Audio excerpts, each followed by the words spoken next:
True crime often exposes the darkest corners of human nature. The con artists, the killers, the masterminds who manipulate and exploit others for their own gain. But what happens when the perpetrators of crime are also victims themselves?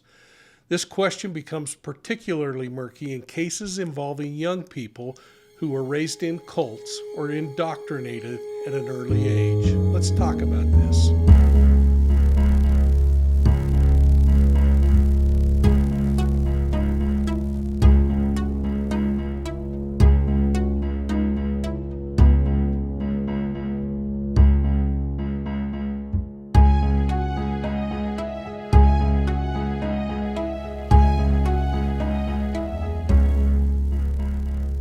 Hey, welcome to Profiling Evil, your go-to true crime channel where we dive deeply into criminal investigations and provide a little education on the fascinating world of crime solving.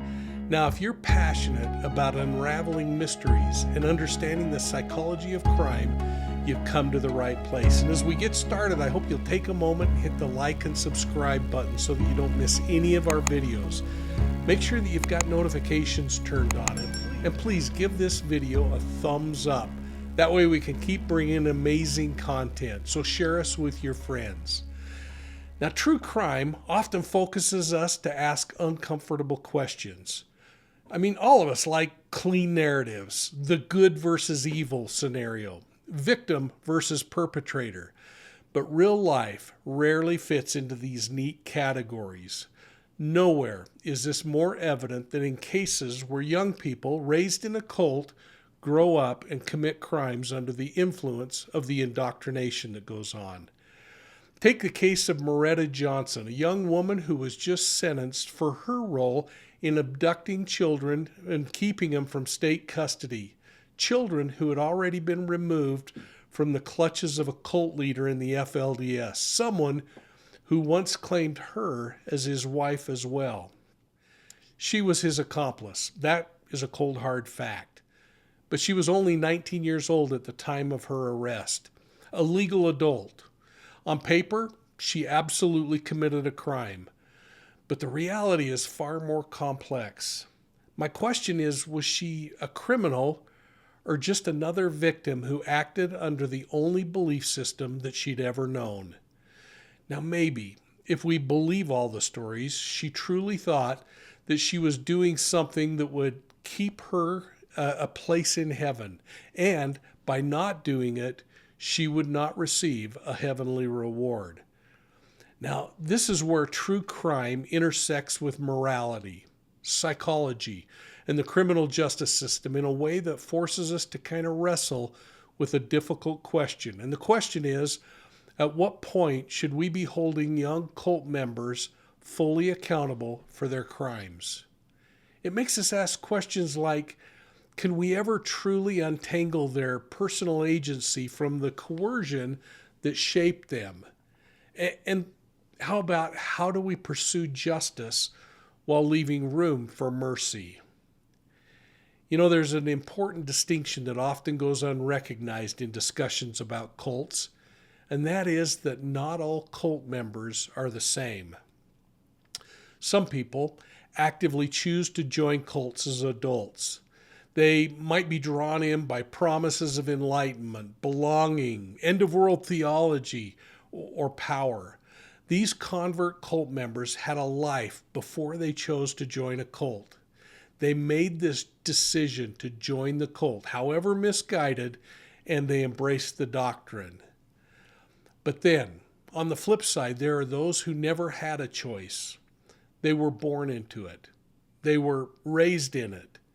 They never knew anything about anything else. These are the kind of people that I call generational cult members. So you have convert cult members and generational cult members. Young people who spend their formative years being shaped by an ideology that is so strong that it dictates every thought, feeling, and action that they take.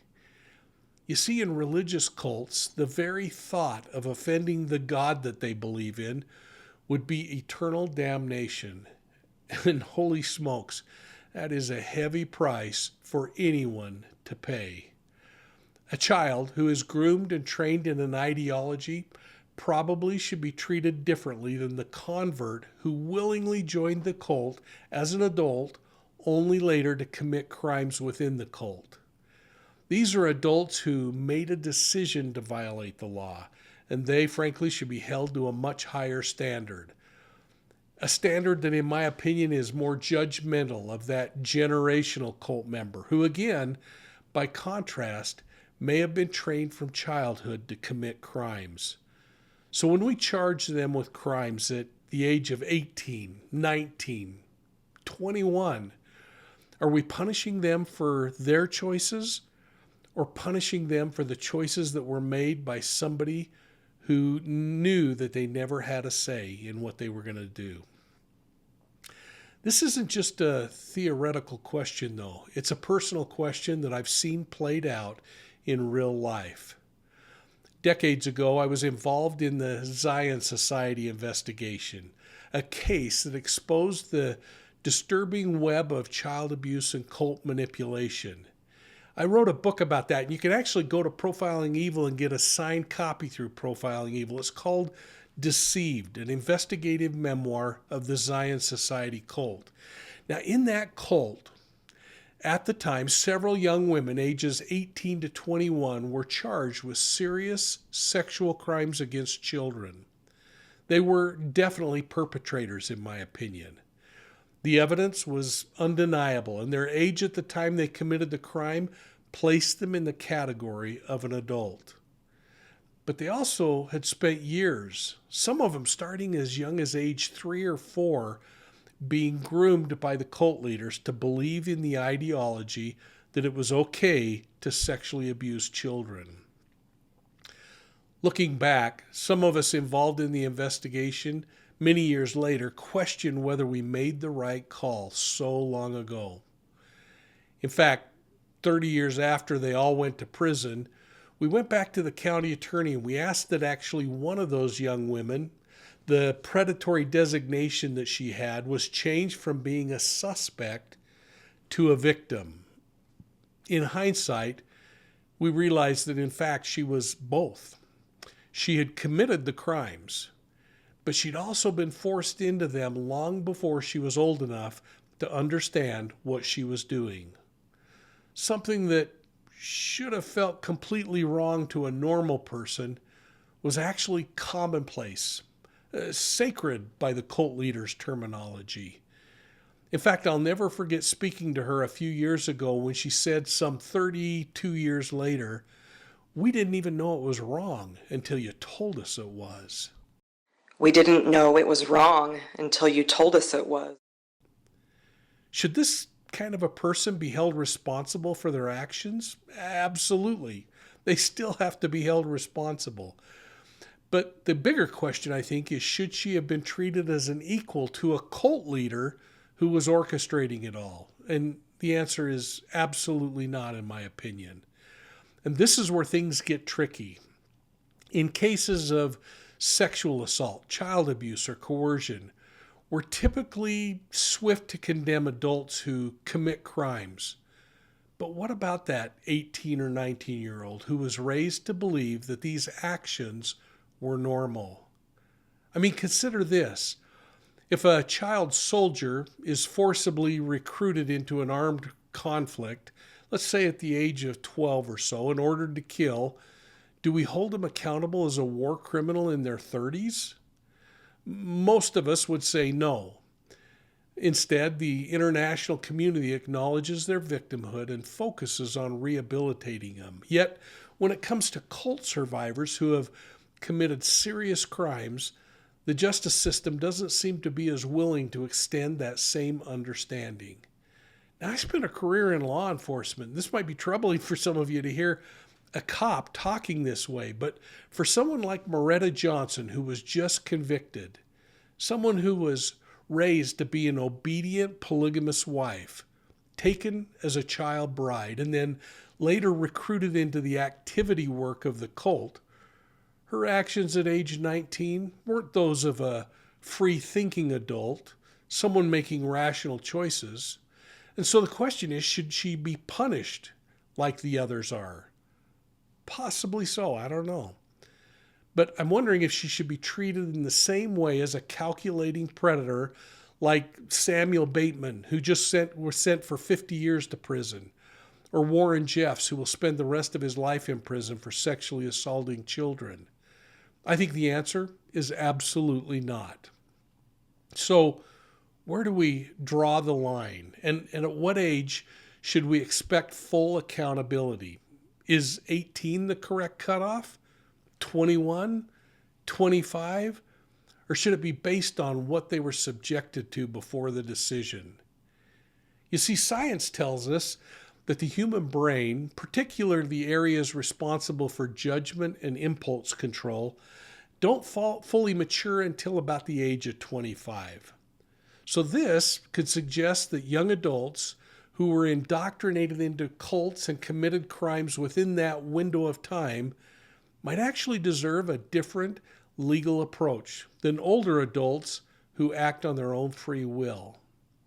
Now, that said, there has to be a distinction between rehabilitatable cult victims and those who are fully indoctrinated abusers.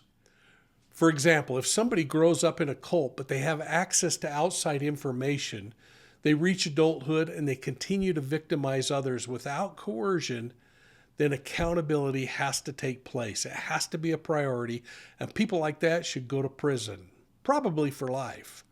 But for those who were trained from childhood to be complicit in abuse, there really should be room for rehabilitative justice that really thinks about what's best for the victim and the perpetrator.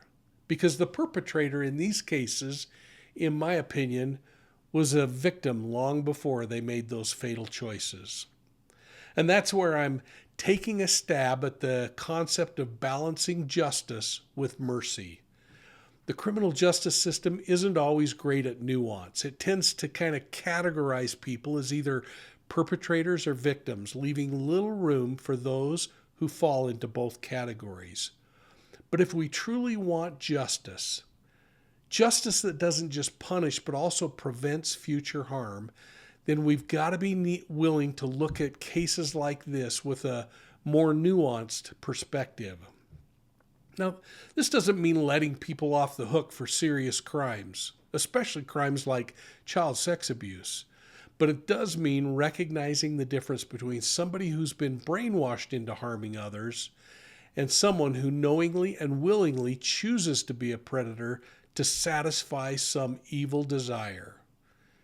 Cases like Moretta Johnson's, alternate sentencing might just be the right thing.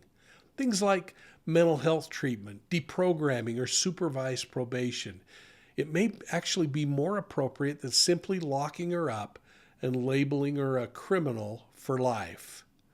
Now, for the more violent offenders and the ones who clearly should know better, people like Bateman or Warren Jeffs, people who actively manipulated, coerced, and facilitated sexual crimes against children, the answer is clear.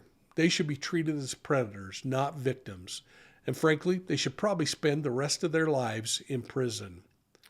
But for people like Moretta Johnson, those who were children when they were brought into these horrific cults, people who were shaped by them before they even had a chance to form their own identity, justice needs to be tempered with understanding. After all, if we don't acknowledge the way cults turn victims into perpetrators, we risk creating more victims in the name of justice. And isn't the ultimate goal of justice to break the cycle, not just perpetuate it? Well, I hope you'll take a moment to enter your comments down below. And please be kind in your comments. Make sure that you're being constructive, and let's explore these true crime cases together. I want to thank you so much for tuning in to Profiling Evil. I appreciate your support, and I love having you along for this journey. Now, don't forget to connect with us on Facebook, Instagram, YouTube, and Twitter for more updates and more insights. And if you like audio podcasts, we've got you covered. Subscribe to Profiling Evil podcasts on your favorite podcast platform.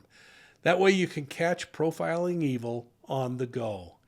And if you're looking for more content, head over to our website at profilingevil.com, where you'll find our informative story maps and our missing persons and unsolved homicides crowdsource mapped. This map will allow people from all over the world, people like you, to share cases from your community. It is a fascinating new social experience, and I hope you'll be part of it. Now, while you're on the website, sign up for our digital newsletter, The Bolo. That's short for Be on the Lookout, and it's packed with exclusive updates.